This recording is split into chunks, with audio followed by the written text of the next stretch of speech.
106,7 Mara FM, musik terpilih sepanjang hari. Masih di Senja Ramadan dan tentunya di Talk Aktif di Mara TV.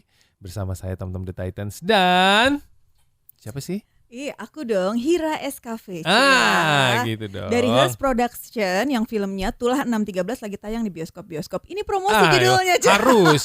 Ini 1 jam tuh khusus untuk Teh Hira dan untuk Tulah 613. Anyway, yes, Mas. Kenapa judulnya Tulah 613? Apakah ada cerita di balik Tulah? Ada angka yang memang khusus? Angka atau khusus. Memang judul film ini tiba-tiba datang sendirinya atau udah nanya sama orang-orang tertentu yang paham akan judul gitu?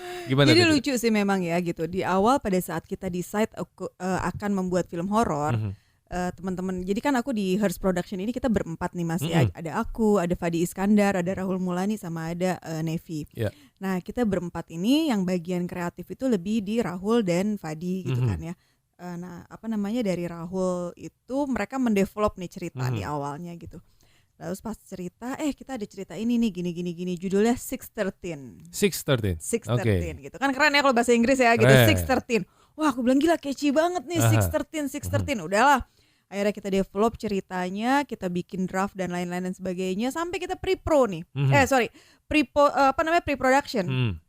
Pada saat pre-production lagi pre-production, lagi persiapan buat produksi, terus udah gitu ada reading juga buat temen-temen cast gitu kan ya. Kita mulai ini nih. Sebenarnya kan bahasa Indonesia 613 gitu kan, 613. Tapi kayaknya ada yang kurang gitu. Rasanya tuh kayaknya kalau cuma angka aja kayaknya kurang gimana gitu. Dan akhirnya dari situ kita bedah, kita cari tuh apa ya, kita pakein kata deh gitu di depannya. Tapi apa nih kata-kata yang tepat, cari. Ketemulah si kata tulah ini. Karena sebenarnya kan ceritanya memang tentang karma lah ya, kurang lebih ya gitu. Jadi tulah itu kan kurang lebihnya seperti kutukan atau karma gitu. Jadi kita pikir kayaknya oke juga nih kita. Jadi itulah akhirnya kita tambahkanlah kata tulah jadi tulah 613. 613. Gitu. Oke. 613. Emang 13 itu selalu identik dengan kehororan gitu atau gimana sih? Menurut kebetulan kalau misalnya sebenarnya 6 itu angka favorit aku banget loh. Sebelum dulu ya gitu kan ya. Cuman kan kalau di luar negeri gitu kan ya 6 itu identik dengan 666 lah ya kan. 666 lah dan lain-lain gitu. Terus katanya 13 itu identik dengan angka sial dan lain-lain. Kalau aku sih ya itu kan mitos. Kita kan hanya mengangkat mitos-mitos supaya mitos-mitos yang dipercaya oleh masyarakat. Benar atau tidaknya menurut aku itu kembali lagi ke kepercayaan masing-masing gitu. Maksudnya mau dipercaya atau enggak, tapi supaya keren aja agak-agak ear catchy gitu kan kayaknya ya 613. Nah itu. Jadi tapi kenapa 613 teman-teman harus nonton. Pasti tahu. Dari awal pun sudah langsung kita reveal tuh kenapa 613. Oke. Ini ngomong-ngomong syutingnya tuh kapan sih kalau sekarang tayang? Apakah 2022? Apa mungkin jangan-jangan 2021 ini bikin? Alhamdulillah kita syuting di 2022 sih. 2022. Jadi kita sebenarnya nggak lama ya untuk menunggu sampai dapat jadwal tayang. Itu kita nggak terlalu lama. Tapi sebenarnya. Itu pasca pandemi nggak ada gangguan apa-apa? Enggak, alhamdulillah ya gitu. Memang sudah mulai mulai menurun saat itu gitu ya. Tetap kita waktu itu melakukan semua protokol untuk COVID gitu, kayak misalnya selalu melakukan swab dan lain-lain gitu ya. Tapi alhamdulillah di tengah sempet sih waktu sebelum produksi itu kita sempet takut juga nih kalau misalnya ada salah satu yang kena, misalnya salah satu case-nya atau mundur salah satu kru, itu yang kita agak deg-degan ya. Tapi alhamdulillahnya dilancarkan banget. Kita syuting selama sekitar 2 minggu dan alhamdulillah 2 minggu itu berjalan. Syuting film ini cuma 2 minggu? Betul. Serius banget gitu. Cepet dong. Jadi orang lain mah bikin film tuh bisa 1,5 bulan, 2 bulan. Tapi memang mungkin ya kalau kita lihat gitu dalam artian pada saat kita melakukan pre-productionnya itu benar gitu. Benar-benar kita detailing di pre-production, produksi itu memang nggak begitu lama sebenarnya. Tapi memang kita harus sesuai detail. Timeline ya. Betul. Pre-productionnya kita agak lama, sekitar 3 bulanan memang. Jadi memang di awalnya yang udah. Iya, jadi di awal itu memang kita harus benar-benar details banget gitu. 3 bulan itu continue tuh setiap hari ketemu atau ada hambatan-hambatan lain juga mungkin? 3 karena bulan mungkin kan itu teman Mara nggak ada yang tahu nih, Teh Hira ini bukan hanya ngurusin film, punya tempat makan, bisnis dan sebagainya, belum hobinya. Wah, kegiatannya banyak. Ya, nah itu PR. Di 3 bulan itu karena masing-masing sibuk atau memang 3 bulan itu benar-benar harus matang nih gitu. 3 bulan itu memang harus matang, tapi memang kita meetingnya seminggu 2 kali aja gitu waktu itu gitu ya. Jadi dari meeting pertama yang harus dilakukan ini tiap divisi lalala. Nanti habis itu ketemu lagi update gitu ya dari progressing dari ini ya sebenarnya seperti itu gitu dari tiap divisi. Tapi memang itu tuh harus detail banget. Jadi pada saat pre-production benar-benar harus bener banget. Kalau pre-pro-nya udah lancar, nah di produksi itu akan lancar gitu karena memang semuanya sudah disiapkan, di-prepare di pre-production-nya. Oke. 2 minggu proses pengerjaan atau produksi film pada saat itu. Itu tim secara keseluruhan ada berapa orang sih? Di luar dari pemeran. Di luar dari pemeran. Di luar pemeran. Pemeran kan nggak begitu banyak ya. Kita kan sebetulnya main inti cast karakter itu sekitar 5 mungkin sama teman-teman, maksudnya sama bapaknya sama ibunya. Aku ibunya loh Cie. Jadi ada aku di film ini. Oh main juga? Oh iya dong. Kenapa sih nggak bilang-bilang yang waktu kemarin nggak cerita tuh? Makanya teman-teman marah harus nonton banget film Tulah 613 ini ya. Ada aku. Karena ibu produsernya juga main di situ. Keren banget. Habis itu aku nggak dipakai lagi soalnya akunya yang nyuruh-nyuruh. Salah. Ini katanya artisnya ini belagu. Nah jadi total kru kita mungkin ada sekitar 100 mas, 120-an. Yes, di set ya. Karena aku kan bagian ngeluarin duit buat makan dan lain-lain ya. Itu kalau nggak salah sekitar 120 sampai 140. Bagian ibu produser lah ya. Bagian ibu-ibu lah. Ibu-ibu urusan duit dan sebagainya. Oke. 2 minggu. Itu lokasi di mana Teh? Kita lokasi banyakannya itu di Gunung Bunder. Gunung Bunder. Gunung Bunder itu di Gunung Salak, Bogor. Gunung Salak, Bogor. Ya, gitu. Karena memang di set di film ini kebanyakan itu syutingnya ada di dalam mobil dan di Gunung Bunder di hutan. Di hutan. Untuk penginapan semua berarti ada di lokasi semua. Iya, betul. Selama 2 minggu. Nggak total selama 2 minggu karena kan ada yang di kota, ada yang di rumah. Oh, gitu. Jadi ada break, pindah ke lokasi berikut. Ya, betul. Tapi tetap Teh Hira 2 minggu itu full.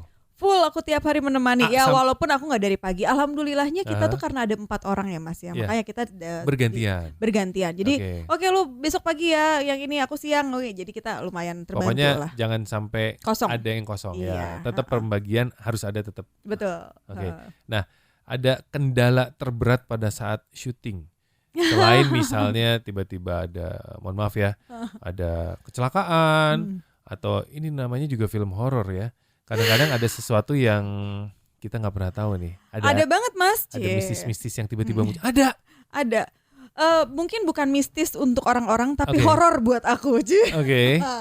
Kejadian apa? Itu saat syuting atau lagi saat syuting?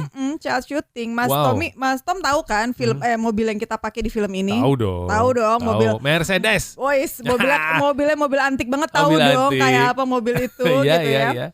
Di hari ketiga kita syuting, which is itu hari kedua kita syuting menggunakan mobil itu, di mana di film ini sebagian daripada scene itu banyakan di mobil, jadi kebayang dong bahwa kita take itu harus banyak di dalam mobil menggunakan si mobil. Hari kedua kita take dengan si mobil, tiba-tiba kacanya pecah dong mas, pecah kaca depannya, crack. Kaca depan.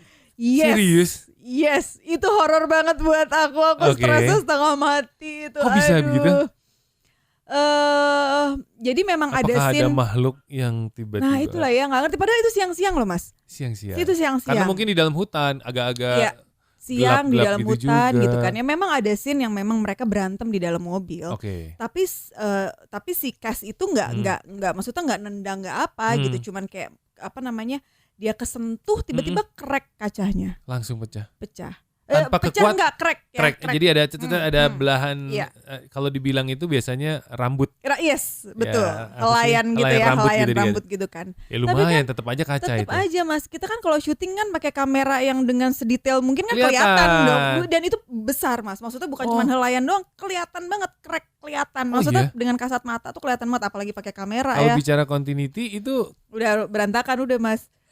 Dan tahu dong dengan mobil antik seperti itu betapa susahnya mencari kaca dengan tiba-tiba. Iyalah. Di mana ada kalau yang mobil jual. Baru mah oke lah, cari dealer, kirim atau tempel, pasang. Waduh mas, itu aku stres banget hari itu. Dan gak mungkin ganti mobil kan? Gak mungkin. Karena udah jalan sebelumnya. Wah itu benar-benar DPR banget. Tapi luar biasanya ya mas ya, Mas Tom ya. Aku tuh sering merasa bahwa hidupku tuh diberikan banyak kemudahan lah gitu. Alhamdulillahnya ya, alhamdulillah. Aduh tajud banget ya. Tapi alhamdulillah sejauh ini aku merasa selalu diberikan jalan keluar setiap kali ada sesuatu. Itu lucu banget. Kejadiannya waktu itu di Jakarta, kaca pecah. Pada saat aku datang ke tempat itu kejadian pada saat aku nggak ada. gitu, dan mereka nggak ada yang berani ngomong karena itu mobil tahu ya dari punya temen aku Miyazaki ya gitu kan, tahu kan Mas Tom juga kenal sama orangnya, tahu betapa apiknya dia. Ya.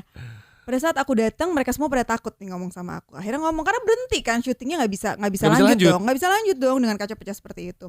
Berhenti, aku datang akhirnya ngomong, nih kaca pecah. Hah? Wah, aku stres, aku diem, aku bingung. Mau gimana coba Mas sekarang aku tanya. Iya. Karena aku tahu betapa susahnya nyari kaca itu kan. Udah nih aku diem, akhirnya aku mikir, enggak, gue harus ke Bandung, gue harus ngomong nih sama Zaki. Harus ngomong nih sama orangnya, karena aku bingung dong. Sambil udah nih tim udah coba nyari-nyari kaca itu. Kaca itu nggak ada, adanya di Singapura sama di Malaysia Mas. Betul. Nggak ada di Indonesia. Butuh waktu untuk pengiriman. Betul, dan waduh udah stres banget. Aku tuh langsung berangkat dari jam 6 sore tuh ya, langsung aku berangkat ke Bandung, janjian sama dia. Aku gak ngomong nih. Oh belum ngomong. Ketemu ya nanti ya. Aku cuma gak ngomong, aku cuma bilang Kiki kita dinner yuk gitu kan. Udah datang, aku Wah, datang sama dia GR Rahul. diajak dinner. Aduh, seneng banget dia. Terus aku datang sama partnerku juga Rahul kan, partner di Hearst ini. Datang sama Rahul. Udah nih kita ngobrol gitu, awalnya ngobrol biasa lah, kita cerita sambil makan. Udah selesai makan udah tenang, aku akhirnya ngomong Ki setelah kenyang ya, sebenarnya aku harus memastikan dulu dia tenang dan damai. Ki sebenarnya gini. Tau gak sih Mas Tom itu ya Allah, tiba-tiba Zaki diem yang tadi lagi cerita ya, dia serius? diem. Asli dong, aku udah stres banget ya, aku pikir aduh gila ngambek nih dia, nggak marah nih dia gitu kan ya. Dia ngambil handphone diem, yang tadinya tuh selama ngobrol itu dia nggak pegang handphone, nggak pegang handphone. Dia tiba-tiba megang handphone, dia diem, dia kayak kotak gitu. Wah aku udah, aduh gila ngambek nih, anaknya ngambek nih gitu kan. Tiba-tiba dia ngasih lihat handphonenya. Lu tahu nggak tadi maghrib, dia bilang gitu. Ini jadi dia punya supplier untuk apa sih barang-barang inilah ya, barang-barang Mercy gitu. Tadi maghrib nih si Boy namanya, si Boy nggak tahu Mas Tom kenal juga kali ya. Si Boy message gue, dia nawarin lampu sen apa-apa, terus ngomong, gue ada kaca nih, lu mau nggak? Ih sumpah Mas Tom, itu aku sampai merinding. Aku bilang Ki ambil, itu posisi di mana? Di Jakarta. Aduh. Wah gila, makanya itu aku sampai aduh ya Allah. Aku kaca bilang kaca depan itu Mas. Wow. Gila nggak? Dan di hari yang sama itu baru gitu. Jadi memang aku pikir ya walaupun dengan musibah, tapi Allah itu langsung memberikan jalan keluar ya. Padahal jadi Zaki pada saat dikasih tahu dia kelihatannya murung terus nyari catatan itu. Dia nyari catatannya sih. Tadi itu baru sore itu, baru pas maghrib itu. Dimana itu maghrib aku on the way ke Bandung gitu. Aku bilang ya Allah terima kasih banget gitu. Maksudnya selalu dikasih kemudahan walaupun ada musibahnya, tapi Allah itu ngasih kemudahan langsung gitu loh ya. Maksudnya jadi di situ aku merasa bersyukur banget, merasa dibantu banget. Walaupun akhirnya kita jadi mundur dalam arti ada waktu untuk 1-2 hari untuk perbaiki ya. Jadi memang ya akhirnya kita switch gitu kan. Maksudnya ya udah take yang lain dulu. Scene mobilnya kita pindahin, take yang lain dulu. Memang akhirnya at the end of the day bekerja itu apalagi di perfilman gini kita harus benar-benar fleksibel ya. Kalau ada kayak seperti ini kita harus cepat ganti gitu. Maksudnya coba cari yang lain gitu. Maksudnya apa yang bisa dilakukan? Karena kan kita udah nge-lock schedule-nya si pemain, nge-lock schedule equipment, nge-lock schedule kru gitu kan. Kalau kita harus mundur nggak tahu kan. Aduh gila. Tapi alhamdulillah semua dipermudah. Alhamdulillah banget. Dan alhamdulillahnya juga katanya nih film ini sampai per hari ini penontonnya udah banyak banget. Alhamdulillah ya Allah. Wah, memang ini padahal baru 6 hari 7 hari ini ya. Iya betul, baru 6 hari. Ya baru sekitar semingguan lah ya Mas ya. Alhamdulillah kita sudah mencapai sekitar 120 ribuan gitu ya. Untuk film di bulan Ramadan gitu ya, menurut aku lumayan gitu kan, gitu karena maksudnya mungkin kalau di bulan-bulan biasa mungkin bisa mencapai lebih, tapi alhamdulillah banget di bulan Ramadan ini kita dalam waktu seminggu sudah bisa mencapai 120 ribu. Terima kasih banget buat para penonton Indonesia yang telah mendukung Tulah 613. Wah, semua penonton ini adalah salah satu penonton yang pendukung film Indonesia juga pastinya. Iya, mudah-mudahan. Karena Tulah tayang di saat Hari Film Nasional. Betul. Waduh, sesuatu banget. 120 ribu. Yes. Itu bukan per berapa hari yang lalu 2 hari yang lalu. Itu bukan sesuatu yang mudah menurut saya, karena saya juga pernah lihat Riri Reza kalau nggak salah. Riri Reza ya. Pernah bilang untuk bisa dapat 30 ribu, 50 ribu, 100, itu setengah mati Mas. Iya. Karena orang apalagi pasca pandemi ya, daya beli masyarakat untuk belanja barang aja susah, untuk beli tiket kan susah. Waduh Mas, setengah mati sementara, Mas. Bener. Kita termasuk deg-degan karena sebenarnya ini kan di bulan Ramadan ya. Kita deg-degan apakah orang mau nonton di bulan Ramadan. Apalagi ini film horor gitu kan ya. kita deg-degan banget tiap hari itu, tiap malam, tiap pagi sih sebenarnya, karena kan data itu keluar jam 10 pagi tuh Mas. Data sehari sebelumnya keluar jam 10 pagi. Jadi jam 10 pagi nanti ada tim kita yang rekap tuh data kemarin berapa. Waduh, deg-degan banget itu pas lihat. Jadi pas hari pertama pas lihat, kok bagus nih, alhamdulillah gitu. Kita ini ya semangat gitu. Hari kedua naik lagi, hari ketiga naik lagi, alhamdulillah sih itu gitu. Report jadi, dari semua bioskop di semua bioskop seluruh Indonesia, betul gitu. Dan udah sampai 100.000 lebih mah udah wow lah. Alhamdulillah. Belum lagi nanti tayang di digitalnya juga ya. Ya setelah ini nanti akan tayang di salah satu platform di Indonesia. Wah, gitu. itu juga bakal jadi sesuatu tuh. Mudah-mudahan Mas ya. Tapi ada rencana lain nggak untuk Teh Hira setelah tayang? Tapi bukan berarti film berikut ya. Nanti yang saya akan tanya itu. Sekarang nih, besok, lusa dan seterusnya, apa rencana Teh Hira untuk Tulah 613 ini? Selain menjalankan promo ini. Ya. Pastinya sih masih tetap menjalankan promo ya Mas. Jangan lupa teman-teman pantengin terus IG-nya Tulah 613 karena kita akan bagi-bagi merchandise. Kalau Mas Tom udah punya nih kaosnya nih. Udah, saya perdana. Orang lain belum nonton, orang lain belum dapat, saya udah dapat duluan. Makanya kemarin pas saya pakai, orang lain lihat gitu. Kok udah dapat katanya gitu sebelum tayang lah, yang pasti Januari Februari itu udah saya pakai. Kesini siaran saya pakai, saya jalan. Naon iya film horor, nanti tunggu aja gitu. Iya, jadi kebetulan karena kita sebetulnya bikin baju ini untuk kita gitu ya, untuk seragam, untuk untuk tim, untuk kru gitu. Nah tapi ternyata tuh banyak banget yang nanya di Instagram, aku mau dong beli bajunya, gitu. Akhirnya, Belinya di mana? Dibikin lah. Memang kita masih banyak stoknya gitu kan. Terus udah gitu akhirnya kemarin ngobrol gitu, yaudah deh kita kasih giveaway deh, kita kasih merchandise untuk para pecinta Tulah 613. Pantengin terus di IG-nya Tulah 613 untuk tahu gimana caranya untuk dapetin kaosnya. Teman Mara. Ada kaos sama ada ini loh, tote bag. Oh dapat juga? Iya. Wow, bagi-bagi merchandise banyak ya.